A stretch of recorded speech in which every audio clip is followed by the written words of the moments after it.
নিয়ে টুকটাক গবেষণা করি, লেখালেখিও করি।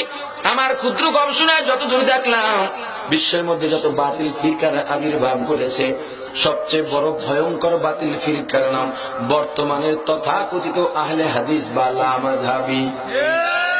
তারা বলে আমরা ইমাম মানি না, মাযহাব মানি না, ইজমা মানি না, কিয়াস মানি না। তোমাদের কাছে প্রশ্ন করতে চাই, ওয়ালাহুম আযান লা ইয়াসমাউনা বিহা, এই কান দ্বারা উদ্দেশ্য কি?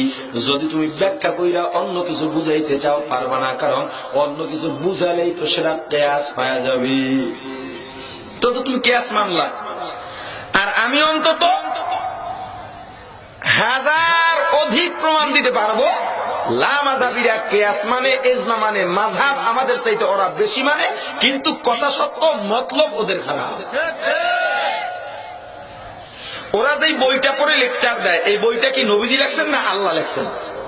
কথা কয় না। ওরা একটা বই পড়ে, বিভিন্ন ধরনের বই পড়ে। বাংলাদেশের লামাযহাবীর ইমাম সাহেবরা, আলেম সাহেবরা জাকির নায়েকের লেকচার পড়ে বক্তৃতা দেয়। কথা কয় না। এই বইটা যে লেকচারের যে বইটা, এটা আল্লাহ লেখছেন না নবীজি লেখছেন? কেউ না।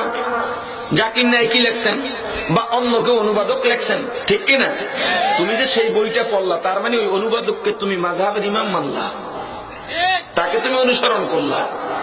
তুমি যদি বলো কোরআন হাদিস ছাড়া কোনো কিছু মানা যাবে না, তাহলে কোরআনের মতন দিয়ে তোমার ফতোয়া দিতে হবে, হাদিসের মতন দিয়ে ফতোয়া দিতে হবে। কোনো ব্যাখ্যায় যাওয়া যাবে না, কোনো তাফসিরে যাওয়া যাবে না।